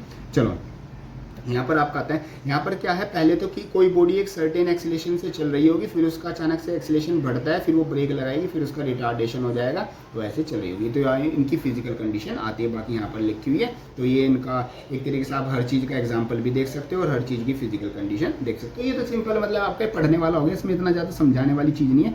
जो चीज़ समझाने की होगी, जहाँ पर आपको डाउट आ सकता है, जो चीज़ आपको बताने की है वो मैं आपको बता के चलूँगा, कुछ भी नहीं छोड़ूंगा यहाँ पर, उस चीज़ की आप टेंशन ना लो, आपके लिए मतलब ये सब कुछ काम करा रहे। बाकी वीडियो हेल्पफुल लग रही है तो उसको लाइक जरूर कर देना। चलो जी आगे बढ़ते हैं। नेक्स्ट आपका क्वेश्चन आता है, जस्ट अ सेकंड, ये वाला मैंने पहले इसमें लिखा हुआ है कि थोड़ा सा, हाँ मैं अच्छा ये वाला क्वेश्चन मैंने करके देखा था पहले। चलो हम करते हैं इसको दोबारा से एक बार रफ कर लेंगे। हाँ जी, यहाँ पर आ जाता है figure 2.3 x t plot of the particle executive one dimensional motion of harmonic motion. आपकी क्या बॉडी, एक बॉडी है वो हार्मोनिक मोशन कर रही है। हार्मोनिक मोशन के बारे में आप आगे वाले चैप्टर में, वेव मोशन आएगा जब आपका चैप्टर, तब आप वहाँ पर पढ़ोगे वेव ऑप्टिक्स में, ठीक है। आपको बताना है गिव द साइंस ऑफ, आपको एक्स वी और टी इनका टाइम बताना है एट t.0 टी इन मतलब कि इन टाइम पर आपको इन तीनों की वैल्यू बतानी है। तो सबसे पहले t0.3, तो t0.3 है, तो t0.3 कहाँ पर होगा, t0.3 आपका समथिंग यहाँ पर होगा। तो इस पॉइंट पर जो x की वैल्यू है वो तो साफ दिख रही है, वो तो नेगेटिव है, ठीक है। तो इस टाइम पर जो x की वैल्यू है वो नेगेटिव है, और इस टाइम पर जो वेलोसिटी है, वेलोसिटी भी क्या जा रही है, वेलोसिटी। अब वेलोसिटी की इक्वल होती है डिस्प्लेसमेंट अपॉन टाइम। अगर डिस्प्लेसमेंट नेगेटिव है तो वेलोसिटी भी क्या होगी, नेगेटिव होगी। तो ये 0.3 का आता है, ठीक है। हम तीनों का निकाल लेंगे ऐसे, ये 0.3, ये 1.2 और ये माइनस का 1.2। अब यहाँ पर टाइम की बात करें तो टाइम देखो, टाइम तो आपका क्या होगा, टाइम की एक्सिस तो आपकी पॉजिटिव में है, क्योंकि इधर आपकी क्या है, टाइम एक्सिस पॉजिटिव है, तो टाइम आपका पॉजिटिव में हो गया। ये 0.3 के लिए आता है। अब बात करते हैं हम अपना 1.2 के लिए। 1.2 आपका कहाँ पर होगा, 1.2 आपका समथिंग यहाँ पर होगा। तो यहाँ पर x की वैल्यू क्या है, वो साफ दिख रही है, वो पॉजिटिव है, ठीक है। और x की वैल्यू पॉजिटिव है तो वेलोसिटी भी पॉजिटिव होगी। और एक्सीलरेशन निकालते हैं, तो एक्सीलरेशन देखो आपको यहाँ पर ध्यान रखना है, एक चीज़ आपको थोड़ी याद भी रखनी होगी। जब भी आपका एक्सीलरेशन होता है, हार्मोनिक मोशन होता है, तो एक्सीलरेशन की value alpha is equal to omega square है ना, यहाँ पर लिखा होगा, हाँ, alpha is equal to minus का ओमेगा स्क्वायर एक्स आपकी होती है, ठीक है। ये आपकी वैल्यू होती है। तो अगर आप इस पे 1.2 पे देखो तो 1.2 का यहाँ पर बैठेगा, तो आपका जो एक्सीलरेशन है वो आपका क्या बैठेगा, वो आपका यहाँ पर नेगेटिव बैठेगा, ठीक है, वो आपका नेगेटिव वैल्यू होगी। और अगर किसी पॉइंट पर एक्स की वैल्यू नेगेटिव होगी तो एक्सीलरेशन वहाँ पर क्या हो जाएगा, पॉजिटिव हो जाएगा। अब बात करते हैं माइनस का 1.2। माइनस का 1.2 कहाँ पर बैठेगा, माइनस का 1.2 समथिंग यहाँ पर बैठेगा, तो वो ये यहाँ पर एक्स की वैल्यू क्या है, साफ दिख रही है, वो नेगेटिव है। वेलोसिटी क्या हो जाएगी, वेलोसिटी किसके इक्वल होती है, velocity is equal to distance upon time. यहाँ पर जो डिस्प्लेसमेंट, यहाँ पर जो डिस्प्लेसमेंट है वो भी नेगेटिव है, और जो टाइम एक्सिस है वो भी नेगेटिव है, तो ये भी टी माइनस से माइनस कट जाएगा, वेलोसिटी क्या आ जाएगी, पॉजिटिव आ जाएगी। एक्सीलरेशन की बात करें, एक्सीलरेशन किसका होता है, माइनस का ओमेगा स्क्वायर एक्स। यहाँ पर एक्स की वैल्यू क्या है, नेगेटिव है, तो ये नेगेटिव क्या हो जाएगा, अल्फा की वैल्यू पॉजिटिव हो जाएगी। तो मतलब ये आपका 1.2 में टी नहीं है, सॉरी मैंने टी लिख दिया ना स्टार्टिंग में, ये आपका ए है, ठीक है। एक्सीलरेशन की वैल्यू पॉजिटिव हो जाएगी। बाकी यहाँ पर ये चीज़ें लिखी हुई है और क्या क्या होती हैं ये आपका सारा आपकी वैल्यू दी हुई है, ये आप यहाँ से देख सकते हो। क्लियर है, इस तरीके से आपके आंसर आते हैं। चलो नेक्स्ट आपका क्वेश्चन आता है। नेक्स्ट उसने क्वेश्चन दिया हुआ है 3.4 फिगर में वन डायमेंशनल मोशन कर रही है, 3 different equal intervals of time दे रखे हैं आपको, 1, 2 और 3 यहाँ पर आपको बतानी है in which interval average speed is greatest and in which is least. मतलब कि एवरेज जो स्पीड है वो सबसे ज़्यादा किस में होगी, तो जिसका स्लोप जब सबसे ज़्यादा मतलब कि डाउन में होगा उसकी स्पीड क्या होगी, सबसे ज़्यादा होगी। Give the sign of the average velocity, average velocity का भी साइन देना होगा। तो देखो आप अगर इंटरवल 3 में देखो तो वहाँ पर आपकी जो स्पीड है वो सबसे ज़्यादा होगी, और इंटरवल 2 में सबसे कम, तो मतलब कि स्लोप के हिसाब से आपका पता चलेगा।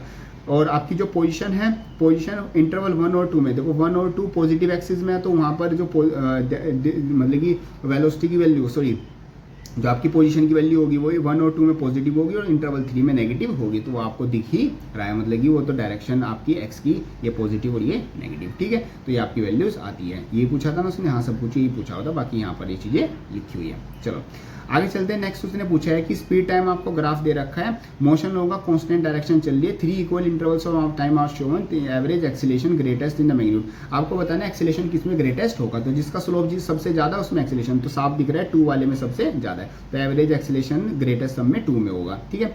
इन which interval the average speed is the greatest, average speed किसी ग्रेटेस्ट होगी, तो एवरेज स्पीड जिसमें जो ये वाला जो ग्राफ होगा ये सबसे ज़्यादा होगा तो उसकी एवरेज स्पीड सबसे ज़्यादा होगी, तो वो कौन सा होगा, इंटरवल 3 में। ठीक है, फिर उसने पूछा हुआ है choosing the positive direction as the constant direction of motion, मतलब कि इस तरफ आपका क्या हो रहा है, आपका पॉजिटिव जो मोशन है वो एक डायरेक्शन में पॉजिटिव जा रहा है। Give the sign of the we and a, v और ए का साइन बताना है आपको इन 3 इंटरवल्स, फर्स्ट में, सेकंड में और थर्ड में। ठीक है, ये आपको बताना है।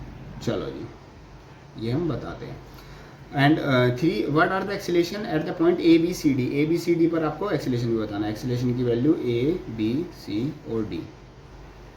ठीक है, ये आपको बतानी है।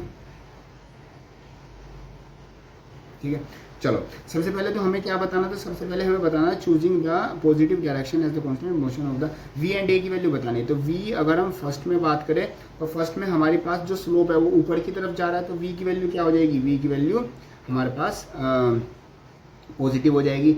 और देखो नहीं सॉरी, v की वैल्यू तो हम कैसे निकालेंगे, हमारे पास v और t ग्राफ है ना, तो v t देखो जो तीनों मेरे एरिया हैं वो पॉजिटिव डायरेक्शन में आ रहे हैं, तो वेलोसिटी तो सब में पॉजिटिव ही होगी। अब एक्सेलेरेशन निकाल लेते हैं, एक्सेलेरेशन निकलता है v t ग्राफ में बाय स्लोप, मींस एक्सेलेरेशन की वैल्यू क्या होगी, वो स्लोप होगी। तो जिसका स्लोप पॉजिटिव डायरेक्शन में जा रहा है, इसका स्लोप ऊपर जा रहा है तो पॉजिटिव होगा, इसका स्लोप नीचे आ रहा है तो यहाँ नेगेटिव हो गया, इसका स्लोप भी ऊपर जा रहा है तो यहाँ पर पॉजिटिव हो गया। तो इस तरीके से आप वैल्यू निकाल लोगे। नेक्स्ट उसने पूछा था कि आपको what are the acceleration at the point A B C D पर एक्सेलेरेशन बताना है। तो ए पर आपका एक्सेलेरेशन क्या है, कांस्टेंट है। ठीक है, बी पर आपका एक्सेलेरेशन कितना है, वहां पर आपके जाके 0 है। ठीक है, सी पर आपका एक्सेलेरेशन कितना है, नेगेटिव डायरेक्शन में जा रहा है। डी पर आपका कितना है, डी पर आपका पॉजिटिव जा रहा है। बाकी हम एक बार देख लेते हैं, acceleration A at A B C D पर 0 0, ए पर तो देखो 0 ही है, कांस्टेंट है, 0 लिख देंगे। बी पर कैसे 0, अच्छा बी टिप पॉइंट है ना, बी पर 0 ठीक लिखा हुआ है। सी भी टिप पॉइंट पर है तो ये भी 0 होगा, और डी पर भी टिप पॉइंट है तो सारी जगह 0 ही होगा। Acceleration is A B C D. बाकी रीजंस आपको यहाँ पर दे रखे हैं, क्लियर है। इस तरीके से आपको ग्राफ को, मतलब ग्राफ वाले क्वेश्चन काफी आपके इंपॉर्टेंट होते हैं एग्जामिनेशन में, इनके सबसे ज्यादा चांस होते हैं आने के। और मतलब कि इनको आपको ग्राफ को बेसिकली रीड करना आना चाहिए किस तरीके से। आप इन चीजों पे मत जाना कि मतलब कि लिखना कैसे कैसे होता है। आपको ग्राफ बिना फॉर्मूले के, बिना फॉर्मूला यूज करे आपको वैल्यूज निकालनी आनी चाहिए कि अच्छा जो आपको ध्यान रखना वेलोसिटी टाइम ग्राफ है तो जो नीचे का एरिया है वो आपको डिस्टेंस की वैल्यू देगा और साथ साथ वेलोसिटी की पॉजिटिव और नेगेटिव बताएगा। एंड यस, और जो वेलोसिटी टाइम ग्राफ है वहां पर जो स्लोप होता है वो आपको उसकी एक्सेलेरेशन की वैल्यू देता है। और अगर यहाँ पर एक्स-टी ग्राफ हो तो यहाँ पर जो स्लोप है वो आपको वेलोसिटी की वैल्यू देगा। ये चीज़ आपको याद रखनी है। चलो ये हो गया आपका, ये वाला पॉइंट आया था। नेक्स्ट आपका आता है 3 wheeler start from the rest. एक 3 व्हीलर है वो स्टार्ट करता है रेस्ट में से, u0 होगा। एक्सेलेरेशन उसका आता है 1 मीटर पर सेकंड स्क्वायर। ठीक है, starts on a straight road 10 second, और वो कितनी सेकंड तक चल रहा है, 10 सेकंड तक वो चलता है। Moves with the uniform velocity, plot the distance vehicle during the nth second. nth second पर उसका लगाना, मतलब कि 1 सेकंड में उसने कितना डिस्टेंस कर लिया, सेकंड में कितना कर लिया, what is plotting the acceleration motion. ठीक है, तो देखो सबसे पहले हमें क्या करना है, किस किस के बीच में ग्राफ प्लॉट करना है, टाइम और एक्स के बीच में प्लॉट करना है। और टी यहाँ पर देखो, टी आपका निकलेगा एस एन एथ वाले फॉर्मूले से। तो एस एन एथ का फॉर्मूला यू प्लस का ए बाई 2 एन माइनस का 1, ये आप फॉर्मूला लगाओगे। यहाँ पर आप क्या निकालोगे, इस एस और इस n, ये आप वैल्यू दोनों, ये n की वैल्यू आप अपनी तरफ से रखते रहोगे। यहाँ पर आपकी क्या आ जाएगी, s की वैल्यू आती रहेगी। u a और u आपको पता ही है। यहाँ से आप क्या निकालोगे, सारी वैल्यूज फिल कर लोगे। वैल्यूज फिल करने के बाद सिंपल आपकी कुछ इस तरीके से वैल्यूज आ जाएंगे। फिर सिंपल आपको ग्राफ प्लॉट करना है। तो ये चीजें आपकी इस तरीके से आती हैं, आप इसको एक बार देख सकते हो। इसमें ऐसा कुछ समझाने वाला नहीं है, डायरेक्ट आपका जैसे मैथमेटिकल में ग्राफ वाले क्वेश्चन आते हैं वो आपके आते हैं। चलो नेक्स्ट हम समझते हैं जो समझने वाले क्वेश्चन है। अब boy standing on a stationary lift, एक लिफ्ट है, ठीक है, एक बॉयज में खड़ा हुआ है। Throw the ball upward with the maximum initial speed of, और वो क्या होता है, एक बॉल को ऊपर फेंकता है जो 49 मीटर पर सेकंड की स्पीड से ऊपर फेंकता है। How much time does it take ball to reach down, मतलब कि बॉल नीचे आने में उसको कितना टाइम लगेगा। ठीक है, तो लिफ्ट रुकी हुई है तो आपको पता है, देखो आपको मतलब कि उसने इनिशियल वेलोसिटी दे दी u इक्वल टू 49 मीटर पर सेकंड दे दिया। फाइनल वेलोसिटी तो ऊपर जाके 0 हो जानी है। एक्सीलरेशन 9.8 मीटर पर सेकंड स्क्वायर है। और आपसे वो क्या पूछ रहे हैं कि टाइम पूछ रहा है कि वो टाइम कितना लगेगा। तो क्या फॉर्मूला लगा सकते हो आप, अपना h वाला नहीं लगेगा, t निकालना है ना। यहाँ से पहले वो लगा दो, ऐसे नहीं, उसमें फिर ऐसे टी वी तो नहीं पता ना। थर्ड इक्वेशन ऑफ मोशन लगा दो, v square is equal to you square plus का 2as। यहाँ से v पता है, u पता है, a पता है, यहाँ से आप s निकाल लोगे। जब s निकल जाएगा फिर आप लगा देना, फिर सेकंड लगाएंगे तो फिर फ़ायदा नहीं होगा। डायरेक्ट अगर हम सेकंड लगा, s is equal to u t plus का हाफ ए टी स्क्वायर। यहाँ से मेरे को टाइम नहीं पता, और v is equal to you plus का AT,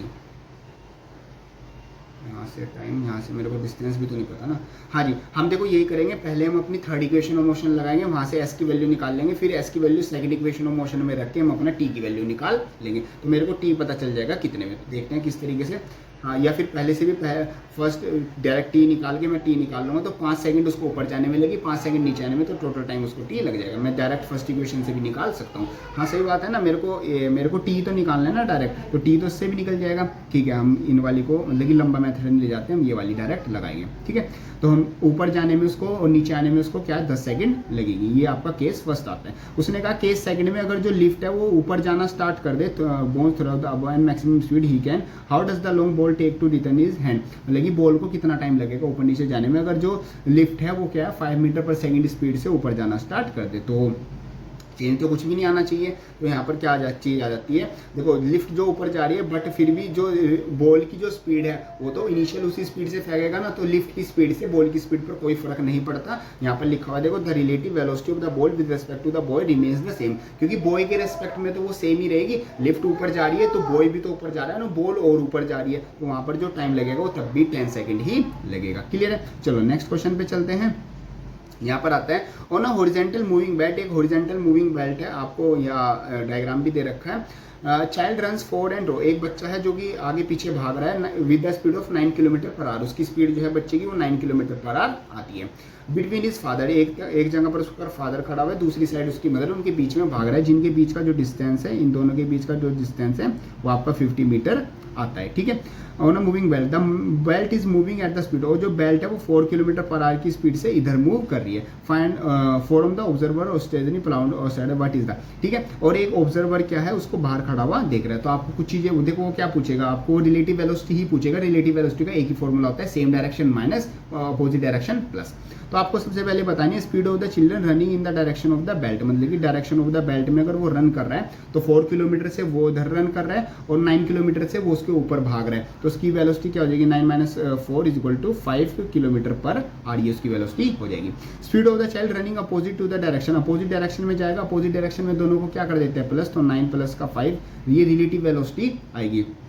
9 प्लस का 5 ये आ जाएगा 14 मीटर पर सेकंड, मीटर पर सेकंड में चल रहा है ना सब कुछ, हाँ किलोमीटर पर आवर में चल रहा है। ठीक है, time taken by the child in A and B, दोनों में टाइम बताना है आपको, डिस्टेंस पता चल गया, स्पीड पता, डिस्टेंस पता चल गया, स्पीड पता चल गया, आप टाइम निकाल ही सकते हो। Which of the following is alter if the motion, clear, what if the parents, हाँ पहले उसने बोला ऑब्जर्वर से निकालना है, तो ऑब्जर्वर तो आपकी ये वाली वैल्यूज आ जाएंगी, फिर उसने पेरेंट्स के हिसाब से निकालेंगे, तो पेरेंट्स के हिसाब से कोई भी अल्टरेशन नहीं होगी। क्यों नहीं होगी, अल्टर इसलिए नहीं होगा क्योंकि पेरेंट्स भी उसके साथ साथ क्या कर रहे हैं, मूव कर रहे हैं, तो उनको अपने चाइल्ड का मतलब मोशन होता हुआ जैसा मतलब कि शो हो रहा है, जैसा ये इतना इधर जा रहा है, इसके रेस्पेक्ट में उसके रेस्पेक्ट में दोनों सेम ही शो होगा। क्लियर है जी, चलो जी सोल्यूशन है वो आप मतलब इस तरीके से देख सकते हो, 13 किलोमीटर 5 किलोमीटर आपकी डायरेक्ट सारी वैल्यू आ गई। Speed is equal to distance, time is equal to distance upon speed का फॉर्मूला लगा के आपका बच्चे का डिस्टेंस निकल जाएगा। क्लियर है, आपका इस तरीके से आंसर आता है।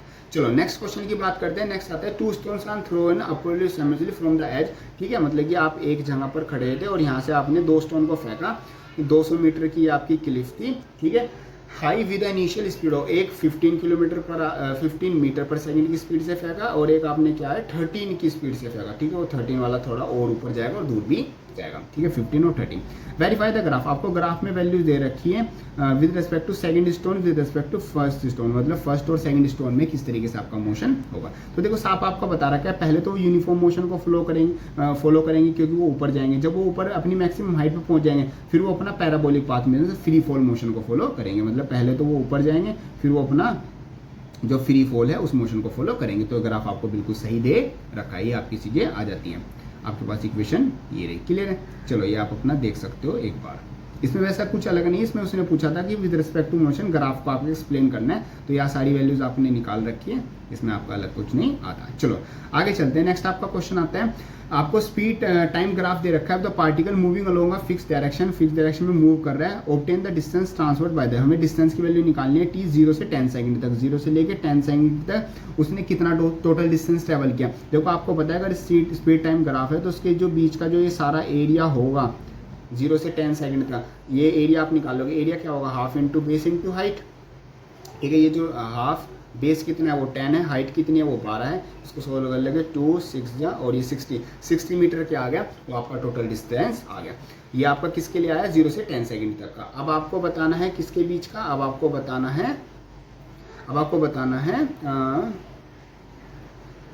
2 से लेके 6 सेकंड तक। अब देखो 2 से लेके 6 सेकंड तक निकालना थोड़ा सा कॉम्प्लिकेटेड है, बट इतना ज़्यादा भी हार्ड नहीं है। देखो 2 से लेके 6 सेकंड निकालना है। अब यहाँ से हम अपना पहले डिवीजन कर लेते हैं, 0, फिर ये होगा 1, फिर ये 2, फिर ये 3 और ये 4, ये 5 और ये 6 होगा। कहाँ से कहाँ तक का निकालना था, 0 से 2 से 6। तो मतलब कि ये 1, ये 2, ये 3, ये 4 और ये 6, ठीक है, ये 5। तो आपको 2 से तो मतलब यहाँ से लेके और 6 आपका कुछ ऐसे बनेगा। तो आपको इसके बीच का डिस्टेंस निकालना है एक तरीके से ये, ठीक है, ये आपको निकालना है। तो एक तो देखो आपका ये क्या बन गया, ट्रेपीजियम बन गया, ठीक है। या तो आप क्या निकाल लो, इस ट्रेपीजियम का एरिया निकाल लो, बट उसमें प्रॉब्लम ये होगी हमें इसकी और इसकी लेंथ नहीं पता।